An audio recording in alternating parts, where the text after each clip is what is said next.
សង្ឃាតើមួយណាមានរសជាតិជាងគេសួរយ៉ាងមិនដឹងឆ្លើយទេអញ្ជើញប្រស្នេហ៍សាតាមប្រាថ្នាសាកមួយត្រូវតែចោលមួយសាកជួយត្រូវចោលសង្ឃាសាកទាំងអស់វាខ្សោះថវិកាធ្វើយ៉ាងណាទើបសមបំណងបង្អែមដូចគ្នាអ្នកលក់មានសម្រស់ដូចគ្នាប្រាក់មានសម្រាប់តែតម្លៃមួយចាន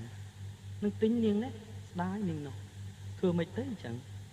ចាមួយអូនហ៊ានឡើងទីអំកា